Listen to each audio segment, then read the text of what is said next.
అప్పుడు ఉన్న ప్రభుత్వంలో కొంతమంది రాజకీయ నాయకుల ప్రోత్సాహంతో ఏర్పడినటువంటి ఆ షాపింగ్ మాల్ మరి ఆ సమయంలో ఉన్న రాజకీయ పార్టీలు కూడా అది పద్ధతి కాదు, తప్పు అని చెప్పేసి చాలామంది భావించారే కానీ ముందుకు రాలేకపోయినారు. మరి ఇప్పుడు ప్రభుత్వం మారింది,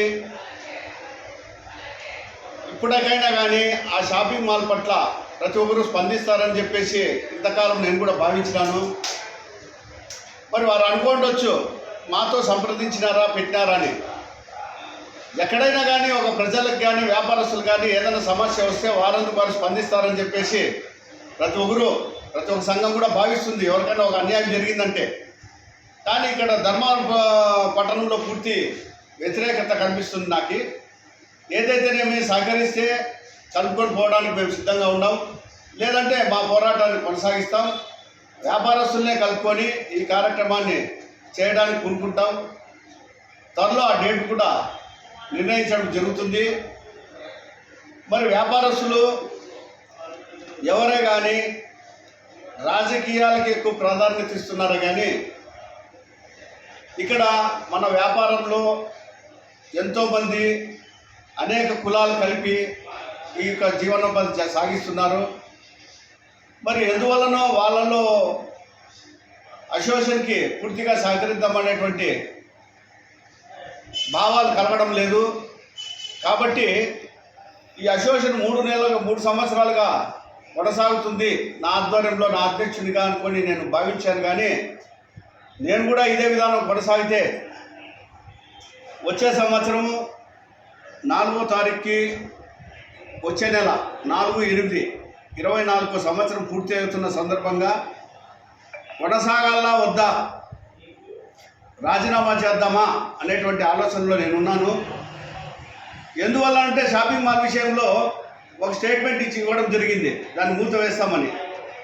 కొంతమంది ఆనాటి ప్రభుత్వానికి సంబంధించిన వాళ్ళు విమర్శలు గుప్పించడం జరుగుతూ ఉందని చెప్పేసి నాకు కూడా తెలిసింది. ఏమంటే వాళ్ళతో డబ్బులు తీసుకొని ఇప్పుడున్న అసోసియేషన్లు కానీ రాజకీయ పార్టీలు కానీ రాజీ పడినారా షాపింగ్ మాల్ వాళ్ళ దగ్గర అని చెప్పేటువంటి విషయాన్ని కూడా నా దృష్టికి వచ్చింది. కాబట్టి చాలా బాధాకరము. ఇక ఎటువంటి ఆలస్యం చేయకుండా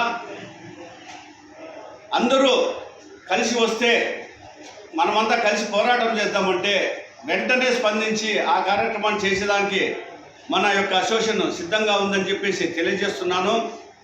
ఏదేమైనా వచ్చే సంవత్సరానికి ఈ అసోసియేషన్ని, ఇటువంటి ప్రోత్సాహం లేని అసోసియేషన్ని, ఇటువంటి సపోర్ట్ లేని అసోసియేషన్ని కొనసాగించడం కూడా నాకు కూడా చాలా బరువుగా ఉంది. ఎన్నో ఒడిదుడుకులు చూశాను, ఎన్నో కష్టాలు చూశాను. మరి సహకారం లేనిది నేను కూడా ఏం చేయలేను.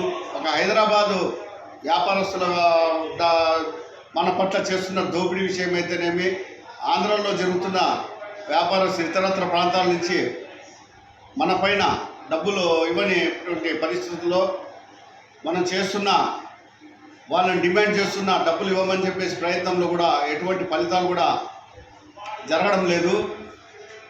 మరి ఇదే విధానం కొనసాగితే అధ్యక్షునిగా నేను కూడా ఏమీ చేయలేనని చెప్పేసి నేను నా యొక్క బాధను వ్యక్తం చేస్తున్నాను. ఏదో కొంతమందికి మంచి జరిగిండొచ్చు, చాలామందికి న్యాయం చేయలేకపోయినాను. అటువంటప్పుడు నా బాధ్యత సరిగ్గా నిర్వహించలేదని చెప్పేసి నేను కూడా వచ్చే సంవత్సరం, వచ్చే 8వ నెల 4వ తారీఖున రాజీనామా చేయదలుచుకున్నాను. ఎవరైనా మంచి వాళ్ళు వచ్చి ఈ యొక్క అధ్యక్ష పదవి స్వీకరించి ఈ కార్యక్రమాన్ని నిర్వహిస్తారని చెప్పేసి నేను కూడా ఆశిస్తున్నాను. చాలా బాధగా ఉంది. ఎన్నో ఒడిదుడుకులు చూశాను రాజకీయ నాయకుల నుంచి, ఇంకా ఇతరత్ర వాళ్ళ నుంచి కూడా సమస్యలు ఎదుర్కొంటున్నాము. పూర్తి సహకారం లేనిది ఏ యొక్క అసోసియేషన్ కూడా నడవదని చెప్పేసి తెలుస్తుంది. ఒంటి చేత్తో నేను ఎంతవరకు యుద్ధం చేయగలనో నా వరకు నేను చేశాను. ఎవరినైనా ఇబ్బంది పెట్టింటేనో, ఎవరినైనా బాధ పెట్టింటేనో, ఎవరికైనా నా నుండి కష్టం కలిగింటేనో అందరికీ నేను క్షమాపణ వేడుకుంటూ నా యొక్క వచ్చే నెల జరగబోయే రాజీనామాని అందరూ అంగీకరిస్తారని తెలియజేసుకుంటూ సెలవు తీసుకుంటున్నాను.